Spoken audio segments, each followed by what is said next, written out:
ఇప్పుడు ఏంటంటే ఇది ఇప్పుడు మనం ఫస్ట్ డబ్ల్యూఎస్ అకౌంట్ తీసుకుంటారు కదా, ఉన్నారు కదా ఎవరెవరిది, వాళ్ళందరికీ జిఎస్టీ నెంబర్ తీసుకోవాలి కంపల్సరీ. అది ఉండాలి. అది ఎవరిది ఉంటుంది వాళ్ళకే ఇస్తాం మనం. ఇప్పుడు అంటే ఇప్పుడు ఉన్న వాళ్ళకి ఇస్తాను, లేని వాళ్ళకి కూడా నేను డబ్ల్యూఎస్ అకౌంట్ కి సంబంధించిన అకౌంట్ ఇప్పుడు ఇస్తాను.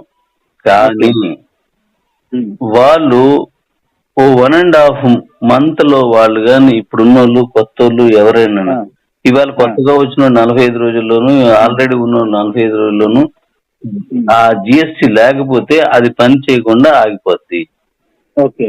ఎందుకు అంటే ప్రభుత్వానికి మీరు ఎక్కడెక్కడ కట్టాలని ఉన్నదో అక్కడ కట్టేద్దాం అంటున్నాను. నిజమే, అక్కడ కడదాం రా మనం. నిజం కట్టాలి. అది నేను అందరూ చెప్తున్నా, కట్టాలి. అది నిజమే, తప్పే ఉంది. మనకి టెన్షన్ ఉంది. ఓకే. అలాగే ఇది ఒకటి పాయింట్ పెట్టుకున్నారు, ఆడి దగ్గర జిఎస్టీ పెట్టు, వాడు కట్టాలి. ఓకే. వాడికి 50 రూపాయలు వస్తుంది, అందులో ఉన్నాడు ఎంత కడతాడు? 9 రూపాయలు కట్టలేడు. నిజమే. నేను నీ దేశానికే కదా నువ్వు కడుతున్నావు. నిజమే, నేను కడుతున్నాను, మీరందరూ కడుతున్నారు. 750లో జిఎస్టీతో కలిపి కొంచెం దాన్ని అర్థం చేసుకున్నట్లయితే అది ఎంతో ఆనందంగా ఉంటుంది. అవునండి. ఓకే నాన్న, నేను okay, thank you. Okay, okay, bye. Quality అన్నది కాదు, పర్వాలేదు. నేను ఇద్దరిని ఒకేలా చూస్తాను. దానికి ఆ క్వాలిటీ ఉంటుంది మంచి డాడీ ఎవరికైనా. సో కాబట్టి నేనేమంటానంటే ఇప్పుడు ఎవరైతే ఇప్పుడు 50,000 పైన ఉన్నారో వాళ్ళందరినీ సేల్ చేసుకొని, నాకు కావాల్సింది ఏంటి? మొట్టమొదటి నేను చెప్పింది పేదోడే బాగుపడాలి. నిజమే, అదే ఆశయంతో చేస్తున్నాను. అలాగే ఇప్పుడు ఎక్కువ కాయిన్స్ ఉన్న వాళ్ళు పాడవుతారా? లేదు, వాళ్ళు కూడా ఇల్లు అద్భుతంగా ఉంటారు. కొంచెం వెయిట్ చేయండి. నేనేం చేస్తానో నాకు టైం. ఇప్పుడు పెళ్ళి అయిపోయింది నీకు? అయిపోయింది. అది ఇప్పుడు బాబుని పాప ఉన్నారు. ఇప్పుడు అది బాబు ఇప్పుడు 12th కంప్లీట్ అయింది, BBA కోసం ట్రై చేస్తున్నాం. ఓకే. ఇప్పుడు వాళ్ళు ఎండతో ఇంటికి వచ్చి అప్పటికి వంట చేయలేదు, లేదా అర్ధరాత్రి వాళ్ళ అమ్మని లేపి నాకు అర్జెంట్ భోజనం పెట్టండి అంటే అలా ప్లేట్లు తెచ్చి ఇచ్చేస్తుందా? వంట చేయడానికి 1 గంట పడుతుందా? గంట పడుతుంది. మరి అమ్మకి అవకాశం ఇచ్చారా? నాకు ఎవరా? ఇవ్వాలి డాడీ. మరి నాకు అవకాశం ఇవ్వాలి కదరా నాకు. నిజం డాడీ, ఇవ్వాలి. కొంచెం టైం ఇవ్వండి, నేనేంటో నేను చూపిస్తాను. ఇంకోటి ఏంటంటే డాడీ, సోని సార్ ఏంటన్నారంటే డాడీ ఒక్కలే అయిపోతున్నారు, 1 man ఆర్మీ అయిపోతున్నారు, మరి ఎవరికైనా పని అప్పించుంటే బాగుంది కదా. నేను ఒక మాట చెప్పనా, నేను 1 man ఆర్మీయే, కానీ నా వెనకాతల గన్మ్యాన్ ఆర్మీలా మీరు అందరూ ఉన్నారా? నేను ఇంకో మాట చెప్పనా, ఒక దేశానికి ఒకటే ప్రధానమైనది ఎందుకు? 100 మందినో 1000 మందినో 1,00,000 మందినో పెడితే ఇంకా బాగుంటది కదా. ఒకరిని ఎందుకు పెడతారు? వాళ్ళ నిర్ణయాలు తీసుకోవడంలో, దాన్ని ఇంప్లిమెంటేషన్ చేయడంలో వ్యక్తిగతమైనటువంటి దృఢ నిశ్చయం ఉండాలి తప్పిస్తే సామూహిక నిర్ణయాల వల్ల ఏమీ అవదు. నిజమే. ఎవరికి నచ్చింది అది చెప్తారు. ఇప్పుడు మనకు మాట్లాడుతున్న వాళ్ళు ఇది బాగుందని కొంతమంది, ఇది బాగలేదు కొంతమంది, డాడీ దేవుడు అని కొంతమంది, ఈ దొబ్బేస్తాడని కొంతమంది, ఈ మోసం చేస్తాడు, స్కామ్ చేస్తాడు, రకరకాలుగా చెప్తున్నారు. ఇలాంటి వాదనలే రావని డాక్టర్ అంబేద్కర్ గారు ఒక్కరిని మాత్రమే ప్రధానం చేయాలన్నారు. నిజమే. అలాగే పూర్వకాలం నుంచి వచ్చిన రాజులను కూడా ఒక్క రాజు నెట్టారు, కానీ ఒకే రాజ్యానికి 100 మంది రాజులు పెట్టలేదు. అలాగే కుటుంబంలో పుట్టిన మొట్టమొదటి వాడు మాత్రమే రాజు అవ్వాలి, కానీ మిగతా వాళ్ళు అవ్వకూడదు అన్నారు. కాబట్టి దుర్యోధనుడు ఒక్కడే రాజు ఉన్నాడు, లేదా దేశానికి 100 మంది రాజులు ఉండాలి కదా. ఎందుకు అంటే ఒక్కడు మాత్రమే నిర్ణయం తీసుకొని అమలు చేసినప్పుడు ఒకే న్యాయం జరుగుతుంది. 100 మంది తీసుకోకూడదు. సోనీ సార్కి చెప్పు, డాడీ కరెక్ట్ గా ఆలోచిస్తున్నారు. ఇప్పుడు నేను ఎవరినైనా తీసుకొస్తే వాడికి తోచింది ఆడు చెప్తాడు, అది చేయకపోతే ఆడు అలుగుతాడు, లేదని నా మీద తిరగబడతాడు. నేను చెప్పాను, నువ్వు చెప్పింది ఎవరు కానీ నేను చెప్పింది చేయబా అంటాడు. అందుకే పార్ట్నర్స్ పోవడానికి కారణం. నాకేమీ కష్టం లేదు, నాకేమీ ఇందులో శ్రమ లేదు, నేను ఎక్కడ నలిగిపోవట్లేదు, కష్టపడుతున్నాను. చెయ్యి పని చేయలేదు, కాలు ఇంకా పూర్తి రాలేదు, రావడానికి ఇంకా 1 year 2 years పడుతుంది. నాకు నిన్న ఒకడు జూమ్ మీటింగ్ లో అంటే వస్తున్నారండి బొంబాయి నుంచి. అతను ఏంటన్నారంటే నాది డౌన్ లైన్ ఒకడు అన్నాడు, మరి ఆ డాడీకి నాకు ఒక నెల రోజులు నాకు టైం ఇస్తే నేను మరి చేయగలుస్తాను అంటున్నాడు. డాడీ ఏంటి అంటే మనం క్లియర్ చేయిస్తాను అనేది 1 month నాకు టైం ఇస్తే. ఏంటి అంటే ఇది వచ్చింది కదా మనకి, అది ఇప్పుడు పారాలిసిస్ వచ్చింది కదా. అదే లేదు లేదు, వాళ్ళని నేను ఒప్పుకుంటాను, వాళ్ళ అభిమానానికి నేను జోహార్ చెప్తాను. కానీ ఇక్కడ విషయం ఏంటంటే నేను చాలా మందిని చూశాను, వాళ్ళ అభిమానంతో చెప్తారు కానీ ఇక్కడ ఆచరణలో అది అసాధ్యం. ఇది మందని ఎప్పుడు నిజంగా ఒకటి కానీ ఇలా తగ్గించే ఛాన్స్ ఉంటే ఈరోజు దేశం అంతా మారిపోతాడు. అది నిజమే కానీ ఒక్కొక్కరిది అయిపోతుంటాడు ఐడియాలుగా.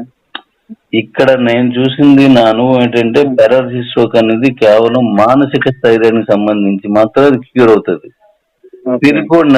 పిరుకోడినది జయించేస్తుంది, ధైర్యవంతం చూసేది తగ్గుతుంది. నేను దాన్ని చూసి భయపడలేదు రే. స్టీఫెన్ హాకింగ్ కళ్ళు బ్రెయిన్ తప్ప ఏది పనిచేయలేదురా, ప్రపంచానికి ఖగోళ శాస్త్రాన్ని పరిచయం చేశాడు ఆయన. నాకు చాలా పని చేస్తున్నాయి, నేను ఎక్కడ తక్కువ అవుతాను? నాకు అవసరం లేదు, దేవుడు ఏమి ఇచ్చాడో చాలు, కానీ దేవుడు ఇచ్చింది మీరు నాకు కావాలి. దీన్ని మర్చిపోండి. నేను చెప్పేది ఏంటంటే ఈ నెల అంతా కూడా నేను ఎక్స్చేంజ్ లో వర్క్ చేస్తున్నాను, ఏం చేస్తున్నాను. నెక్స్ట్ మంత్ నుంచి కొద్ది ఏమవుతుందో చూడండి. చెట్టు ఎదుగుతున్నట్టుగా నీ కంపెనీ ఎంత వృక్షం అవుతుందో చూడండి. ఓవర్ నైట్ ఒకే రోజు పెద్ద టేకి చెట్టు రాలా, పెద్ద రాలా. మొక్కేసిన రోజునే పాత్రలు పట్టుకెళ్ళి పళ్ళు అంటే రావు.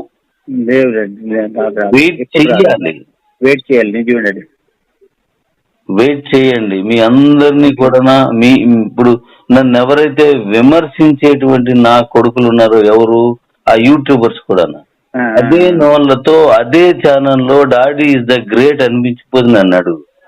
ఓకే డాడీ, అనిపించుకుంటాం డాడీ, అదే అలాగే అనిపించుకుంటాం మనం. వాళ్ళ చెప్పాలి అది మనకి.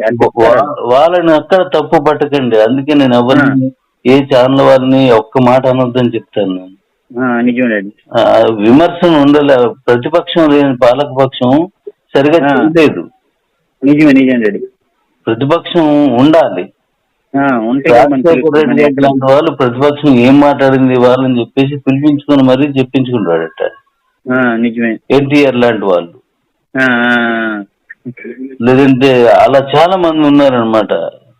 సో వాళ్ళు చెప్తున్న దాంట్లో నిజాన్ని గ్రహిస్తాను కానీ ఆవేశానికి కోపానికి గురికాను నేను ఎప్పుడు.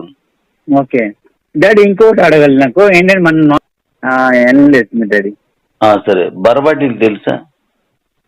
బరబాటీలు అంటే ఏంటి డాడీ? అది మన కూర వండుతాం కదా, అట్లా ఏమంటారు? కూర వండుతా. బొబ్బర్లు అనేసి అలసందాన్ని లేదా ఇప్పుడు బరబాటీలు అన్ని వెన్న ఒక జాతివే. ఓకే లేదంటే టమోటాలు అనుకో, టమోటాలు తెలుసా? అది తెలుసు కదా. తోటకూర తెలియకుండా ఉండదు కదా. తోటకూర పంట ప్లస్ కొబ్బరి తోట ఒకసారి వేసేవాడు. ఏది పంట ముందు వస్తుంది? తోటకూర వస్తుంది ముందు. 5 ఏళ్ళు అయితేనే గాని అది ఉండదు. ఇది కొబ్బరి తోట రాదు. 50 రోజుల్లో ఇది తీసేయడం కూడా అయిపోద్ది. నిజమే. కానీ మళ్ళీ వేస్తూనే ఉండాలి. కానీ కొబ్బరి తోటకి అలా కాదు, ఒక్కసారి కాపు వస్తే 100 ఏళ్ళు పంట వస్తుంది. నిజమే. ఇప్పుడు నేను బొబ్బరు అంటే ఈ చిన్న తోటకూర వేసి కంపెనీ నేను చూడదలుచుకోలేదు. నేను కొబ్బరి తోట కంపెనీ చూడాలనుకుంటున్నాను. నిజమే. దానికోసం కొన్ని మాటలు పడాలి, కొన్ని ఇవాటలు తినాలి. నన్ను అర్థం చేసుకున్న అపార్థం చేసుకున్న ఇవన్నీ ఫేస్ చేసి వెళ్తేనే అవుతుంది.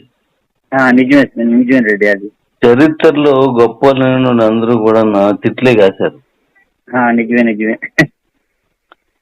మనం వాళ్ళని ఆదర్శంగా తీసుకోవాలి. వీళ్ళందరికీ పూర్తి తెలీదు. ఇలా వచ్చిన వెంటనే డబ్బు వచ్చేయాలని లేదంటే ఇలాగని వాళ్ళకి నచ్చినట్టుగా చేస్తారు. వాళ్ళకి నచ్చినట్టుగా అది చేస్తే వాళ్ళ కంపెనీ అట్టవచ్చు. నేను ఎందుకు పెట్టడం? నిజమే. ఇప్పుడు నన్ను విమర్శిస్తున్నావు నువ్వు. నువ్వు అటు పెట్టి లేదు అలా కాదు, ఆయన చేసిన తప్పు నేను చేసిన కరెక్ట్ గా చూడండి అని నువ్వు కూడా 1 కోటి మంది పని సూపర్ గా 100 కోట్లలో నువ్వు 1 కోటి మందికి పని ఇచ్చి నీలాంటి 100 మంది వస్తే 100 కోట్ల మంది పని వస్తుంది. ఇవ్వండి. నిజం రెడీ. అంతేగాని అలా చేయలేక కానీ చేయలేరు, మళ్ళీ చెప్తారు ఏదో ఒకటి. చేసిన విమర్శించడం తప్ప మరొకటి చేయలేనంత నేను పెద్దగా నేను వాళ్ళని అపార్థం చేసుకుని వాళ్ళ గురించి నేను ఆలోచించను. నిజమే. మనం ఏం చేస్తున్నాం మనకు తెలుసు. నిజం ఎప్పటికైనా సరే నిలకడగా అది బయటకు వస్తుంది. నేను అదే అలాంటి ఇప్పుడు ఒక వీడియో ఒకటి నాకు సోనీ సార్ పంపించారు. అన్నారు చూడండి, ఎప్పుడైనా డాడీ చెప్తున్నారు కానీ మనకి వైట్ పేపర్ ఇప్పటికి లేదు అని ఒకటి పంపించాడంట యూట్యూబ్ లో. ఇప్పటికి లేదు, ఈ ముందు దేని పైసలు చెప్పిస్తున్నారని. నేను అన్నాను సోనీ సార్కి, సార్ చూడండి ఇది మన ఎన్మార్ట్ అని గోపాల్ శేఖాబాద్ అని ఒక అతను స్టార్ట్ చేసి ఉంటారు ఎన్మార్ట్ సూరత్ లో. అలో ఆయన మార్ట్లో కనీసం 1000 మార్ట్లు స్టార్ట్ చేసిండ్రు డాడీ. చేసిన తర్వాత అతను తప్పు చేశారు కాబట్టి జైలుకి వెళ్ళారు. అటు నుంచి వచ్చిన తర్వాత అతను ఏం చేశారు, మళ్ళీ బ్లూ కాయిన్ అని స్టార్ట్ చేశారు. ఎక్స్చేంజ్ ఇచ్చారు, అన్ని ఇచ్చారు. దాంట్లో డబ్బులు చాలా మంది లక్షల కొలది కట్టారు. 5 నెలలు వెళ్ళలేదు డాడీ. నా ఎగ్జాంపుల్ అలాగే చెప్పాను. మనం అలాగే చేయాలనుకుంటున్నారా? మంది 500 ఇచ్చుకుని మన ముందుకు వెళ్ళాలనుకుంటున్నారా? దాంట్లో వాళ్ళకి మనకి ఎంత డిఫరెన్స్ చూడండి అని. దానికోసం మనం కాయాలి ఎప్పుడైనా కొద్దిగా. అంటే వాళ్ళు వైట్ పేపర్ సాయంత్రానికల్లా నీకు రిలీజ్ చేస్తున్నాను ఈరోజు. ఓకే. వైట్ పేపర్ అంటే భవిష్యత్తు అవసరాలను లెక్క కట్టడం, అంతేగాని నీ దగ్గర తగ్గించేసి ఇన్నే ఉన్నని చెప్పేసి నువ్వే అమ్మేసుకొని ఇది కాదు వైట్ పేపర్ అంటే. నిజమే. భవిష్యత్తుని లెక్క కట్టడం, ఆ లెక్కకి ఎంత సరిపోతాయో చూసుకొని చేయాలా. నేను అవన్నీ చేసుకున్నాను. ఇప్పుడున్న వాళ్ళందరూ కూడా ఎంతో హ్యాపీగా ఉంటారు. కొద్దిగా ఆగాలి. అదే చెప్పాను, కొంచెం కాయడం పట్టు. మనకి ఏంటండి 500 కట్టాం కదా, దానికంటే ఎక్కువ మనకి దొరికిపోయింది అందరికి. అవును, ఎవరు దొరకలేదంటే వాళ్ళకి మళ్ళీ ఖాయమనండి. కొంచెం ఏంటి ఒక 6 నెలలు కాస్తే మనకి తెలుస్తుంది ఏదని. అంటే నేను అదే చెప్పాను, 6 నెలలు కాయండి. లేదంటే మీరు 70 రూపాయలకి 80 రూపాయలు దొరుకుతుంది బయట కొనుక్కోండి, అమ్మేయండి మీ కాయిన్లు. అంతే. అయితే ఇక్కడ వాళ్ళు 500 ఇచ్చినా నాకు 5 కోట్లతో సమానం. అది అంటే నేను అలా చూస్తాను. మేము కొండ ప్రాంతాలకు వెళ్ళినప్పుడు వాళ్ళు 500 తీసుకొచ్చి ఇస్తే నాకు తడిచిపోయి వచ్చేవి. నేను 100 రూపాయల నోట్లు ఇవన్నీ కూడా తడిచిపోయి చెప్పారు అప్పుడు. మళ్ళీ ఇలా తడుస్తున్నాయని నేను కొంచెం ఇదే తెలిగిస్తున్నానంటే అది చెమట్లో ముద్దయిపోయి ఉంటాయి. అంటే ఎంత కష్టపడి సంపాదించి ఆ డబ్బులు తీసుకొస్తున్నారని నాకు అది ఇప్పటికీ గుర్తుండిపోయింది అన్నమాట. అది 500 కాదు, ఆ జీవితాలు అనుకున్నాం మేము. దానికోసం పనిచేస్తున్నాము. ఇప్పుడు ఎవరైతే నన్ను విమర్శించే వాళ్ళు ఉన్నారో వాళ్ళందరికీ నిన్న కూడా ఒక రిక్వెస్ట్ చేశాను. మీరందరూ ఒక్కసారి మీరు ఆలోచించండి. ఒక మంచి కోసం తపన పడుతున్నాను. మీరు కూడా సహకరిస్తే ఖచ్చితంగా మనం ఆ మంచిని చూస్తాం. మీకు తెలిసిందే కరెక్ట్ అని అనుకుంటే అది మీరు కరెక్ట్ గా మీరు ఇంప్లిమెంటేషన్ చేసి చూపించవచ్చు. నేను తప్పుగా కాదు, మంచిగానే చెప్తున్నాను. ఇప్పుడు 17,000 కాయిన్స్ వచ్చాయి అంటే ఎవడ ప్రయత్నం వాడు చేశాడు కాబట్టి అన్ని వచ్చాయి. అందులో 10 మాత్రమే నిలబడ్డాయి అంటే ప్రయత్నించిన దారి కరెక్ట్ గా ఉంది కాబట్టి ఇది నిలబడ్డా. ప్రయత్నం ఎంతమంది అని చేయొచ్చు, దాని తప్పే ఉంది. సక్సెస్ అయితే చాలా మందికి భవిష్యత్తు వస్తుంది. దీనికోసం ఇన్ని సంవత్సరాలు రాత్రి పగలు ఆలోచించి చేసింది. నేను 2015లోనే ఒక కంపెనీ పెట్టేయచ్చు, నిజమే. కానీ నేను పెట్టలేదు. నేను ఎంత ఆలోచించానో నాకు మాత్రం తెలిసేది. మరొక 6 నెలల తర్వాత చూడు, నీకు ఇది ఏం కనబడుతుందో నీకు అర్థమవుతుంది. మరొక 100 సంవత్సరం తర్వాత చూడు నేనేంటో నీకు కనబడతాను. ఇంకో 1.5 year తర్వాత చూడు మీరేంటో మీకు కనబడతాను. కొంచెం వెయిట్ చేద్దాం అంటున్నాను. ఓటు వేసిన వాడికి 5 ఏళ్ళు ఇస్తున్నారు, నాకు ఇవ్వకూడదా? మీరు లైఫ్ మనం చేంజ్ అవ్వాలంటే కాయాలి డాడీ. దేనికైనా ఇప్పుడు ముఖ్యమంత్రి లాంటి వాళ్ళకు ఛాన్స్ ఇచ్చారు. ఆయన 5 ఏళ్ళు ఆయన ఇచ్చిన వాగ్దానాలన్నీ నిరూపించుకోవడానికి ఆయనకి కూడా టైం కావాలి. నిజమే. ఆయన మనం ఎక్కడ తప్పు పట్టం, ఏం మంత్రులు ఎవరిని తప్పు పట్టం, వారి ప్రయత్నం వారు చేస్తున్నారు. నేను వాయిస్ 4 సార్లు ఇచ్చాను, వాళ్ళందరూ దేశానికి ఎంతో మేలు చేస్తున్నారు. వాళ్ళు చేయండి, మనం కూడా చేద్దాం వారితో పాటుగా. కొద్ది వెయిట్ చేసేలాగా మాట్లాడండి చాలు అందరూ, అన్ని కరెక్ట్ గానే వస్తుంది. ఇప్పుడు నేను 500 తీసుకున్నాను, సెల్ ఇచ్చాను, బండి ఇచ్చాను, కార్ ఇచ్చాను, నాన్ స్టాకబుల్ ఇచ్చాను, మీకు కాయిన్స్ కూడా ఇచ్చాను. సర్వర్ మెయింటెనెన్స్ లేదంటే ఈ సాఫ్ట్వేర్ మెయింటెనెన్స్, ఈ రీఛార్జ్ ఎంత అవుతుందో తెలుసా? లక్షల్లో అవుతుంది. లక్షలు కట్టాల్సి వస్తుంది, 30 లక్షలు, 40 లక్షలు. ఎందుకంటే రోజుకి అలా యాడ్స్ చూసుకుంటూ వచ్చారని అంటే ఒక నిమిషానికి 10,000 మందికి పైన, ఒక్క నిమిషానికి 10,000 మంది పైన లోపల హిట్ కొడితే అది సర్వర్ మీద ఎంత బరువు పడుతుందో వాళ్ళకి తెలియదు. యూట్యూబ్ లో విమర్శించే వాళ్ళందరికీ కూడా, అంటే విమర్శ నేను నన్ను జాగ్రత్త పరుస్తున్నటువంటి మహిళలంతా టెక్నిక్ ఇస్తున్నారు మనకి, అంటే ముందు జాగ్రత్త పడండి అని చెప్తాడు. ఒకడు ఏమంటాడంటే బాబు జాగ్రత్త అంటాడు, ఇంకొకరే నోరు మూసుకొని ఉండరా అంటాడు. అంటే ఇద్దరు జాగ్రత్త చెప్తారు. నిజమే, ఇద్దరు జాగ్రత్త చెప్తాడు. అమ్మేమంటే నాన్న అలా కాదురా ఎలాగరా, నాన్న వస్తాడు పెడతాడు అంటాడు. నాన్న ఏమంటాడు, లేదా వాడు టైమింగ్ అంటా సరిగా ఉండవు అంటాడు. ఇద్దరు చెప్తుంది జాగ్రత్త, ఇద్దరు చేసేది ప్రేమ, ఇద్దరు చూపించేది ప్రేమ. అలాగే నన్ను సపోర్ట్ చేసే నిన్ను, నన్ను విమర్శించే వాళ్ళని, ఇద్దరిని నేను ఒకేలా చూస్తాను. నిజమే. ఎంతమంది రాలేదని చాలా చెప్తున్నారు. కూడా చెప్తాను, నాన్ స్టాకబుల్ క్యాష్ పాయింట్ రాలేదన్నావు కదా, వీళ్ళు నన్ను ముందు ఇది చెప్పే ముందు నన్ను అర్థం చేసుకోవడానికి ఒక్క మాట చెప్తాను. అసలు అమ్ముకోలేనిది 10.5 కోట్ల రూపాయలు నేను ఇచ్చాను. ఒక్కడైనా అడగడు, అడగడు, అమ్ముకోలేదు కాబట్టి పోయిందని ఊరుకున్నారు. కానీ నేను ఇచ్చాను అంటే నా మనసు అర్థం చేసుకోండి. ఓకే, ఇది ఫస్ట్. ఇక రెండో విషయం చెప్తాను. నేను నాన్ స్టాకబుల్ క్యాష్ రాకపోవడానికి నేను కారణం కాదు. మీరు ఇచ్చేటువంటి ఆ బ్యాంక్ అకౌంట్ నంబర్ లో తప్పివ్వడం, మీరు ఇచ్చేటువంటి ISF కోడ్ తప్పివ్వడం, మీ బ్యాంక్ అకౌంట్లో బ్యాలెన్స్ లేకుండా చేసుకోవడం, అది మైనస్ చూపిస్తుంది, అది వచ్చినట్టు తెలియదు. అంటే ఇది ఒకటే కారణం అని కాదు, ఇవన్నీ కారణాలు అంటున్నాను. ఏదైనా అవ్వచ్చు దాంట్లో మంది. అలాగే మీ అకౌంట్ డెడ్ అయిపోయింది, అది పని చేయట్లేదు, అది ఒక కారణం.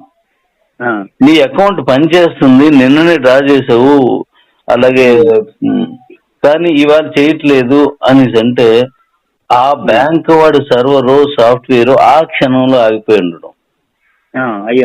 రిసీవ్ చేసుకోకపోతే రాదు కదా, రాదు రిసీవ్ చేసుకోకపోతే రాదు కదా, రాదు. అలాగే వాళ్ళ తాలూకా బ్యాంకులో వీళ్ళు ఇచ్చిన అడ్రస్ టాలీ కాకపోవడం, ఇంకా ఎన్నో కారణాలు ఉన్నాయి. ఇన్ని కారణాల మధ్యన అది ఎక్కడో ఉండిపోయి ఉంటది. అవన్నీ వెలికి తీసి ఇంత ముందు నేను 40,000 మందికి ఇచ్చాను ఉండిపోయినాయి. ఇప్పుడు మళ్ళీ వెలికి తీయాలంటే నాకు 3 నెలలు 4 నెలలు పడుతుంది. ఎందుకంటే ఒక 15 రోజులకి లక్షల టర్న్ మనం పంపిస్తున్న దాంట్లో ఎవరిది వెళ్ళలేదు అని చదివడానికి నాకు కష్టం పడుతుంది. నార్త్ నుంచి డాడీ ఇవన్నీ రాబట్టి ఒకసారి నేను చెప్పేది, నీకు డబ్బులు పడలేదు నువ్వు కంప్లైంట్ చేస్తే, నీకు డబ్బులు వెళ్ళలేదని నువ్వు కంప్లైంట్ చేసే తప్ప బ్యాంక్ కూడా ఇవ్వలేడు. మరి పలానోడికి డబ్బులు పడలేదు అని నేను అడిగితే ఇవ్వట్లేదు. నాయే పడినవన్నీ పడలేనివన్నీ నేనే చెక్ చేసుకోవాలి, అది చెక్ చేయరు. ఇన్ని కారణాల మీద ఉండిపోయి ఒక్క రూపాయి కూడా నేను ఉంచను అవసరం లేదు. నేను డబ్బుల కోసం పని చేస్తే ఎందుకు ఈ పాటికి మొత్తం ఉండని లెక్క అంతానా, బళ్ళు వగేరులు ఇవన్నీ మరి నాకు అక్కడే ఖర్చు అయిపోతుంది. డబ్బు ఎక్కడిది? అది కూడా నా కాయిన్స్ నేను అమ్ముకున్నాను, మీకు ఇచ్చాను, మరి డబ్బులు నావే. ఇప్పుడు నువ్వు అమ్మారు నిన్న, కొంతమంది అమ్మేసుకుని డబ్బులు తీసుకున్నారు, మరి డబ్బులు నాకు ఇచ్చేస్తారా? ఇస్తారా? మరి నేను ఎందుకు కూడా పంచాలి? నా కాయిన్స్ కదా. కానీ నేను అలా అనుకోలేదే. అందరికీ పంచాను, అందరికీ ఆ, నిజమే. భవిష్యత్తు కోసం పొరకలాట పడుతున్నాను సార్. ఉమ్, భవిష్యత్తు కోసం ప్రయాస పడుతున్నాను. నిజమేనండి. అశోకుడితో పుట్టిన వాళ్ళు చాలా మంది, కోట్ల మంది ఎవడు తెలియదు, అశోకుడు ఒక్కడే తెలుసు. అంటే ఆ దగ్గర డబ్బు ఉందనా, పొడవుగా ఉన్నాడనా, కత్తి పదునుగా ఉందనా, వెనక అతను రాజ్యం ఉందనే కాదు, వాడు చేసిన లేదా పని పని పని నుంచి ఆ చెట్లు నాటించాడు, చెట్లు నాటాలి అని వాడు చెప్పిన ఆ సూత్రం వల్ల ఆయన గుర్తున్నారు ఇప్పుడు. నిజమేనండి.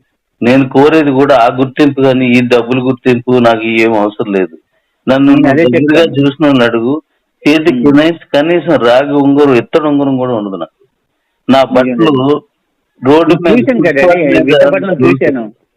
మీ విశాఖపట్నం చూశాను డాడీ, మీకు చూశాను కదా నేను ఫంక్షన్. వేసుకునే ప్యాంట్లు మీటింగ్ లో చూసారు, మమ్మల్ని ఫుట్పాత్ మీద కొద్ది కాస్ట్లీగా దొరికే బట్టలు అవి. అంతే డాడీ, నేను అదే చెప్పాను డాడీ. ఇంత వ్యాపారం చేస్తాను, ఇది మొదలటకు ముందే డబ్బులు ఉన్నోడిని. నేను కరకే చేసుకుంటే అడిగినోడు ఓడు అడగరు. ఏ ఒక ఖరీదైన బట్టలు నేను తొడగలేనా? కానీ నాకు ఆ జీవితం వద్దు. ఎందుకు అంటే నేను ఇప్పుడు నీ దగ్గరికి ఎవడైనా ఒక 1/2 kg బంగారం వేసుకొని ఖరీదైన బట్టలు వేసుకొని వస్తే ఆయన ముట్టుకోగలవా? ఆడు పక్కన నిల్చోగలవా? ఆడితో మాట్లాడగలవా? దూరంగా దండలు కట్టుకొని నించుంటారు. నా దగ్గరకు వచ్చి మాట్లాడేవాళ్ళు కావాలని నన్ను అంటరాని వీళ్ళ పక్కకు తోసి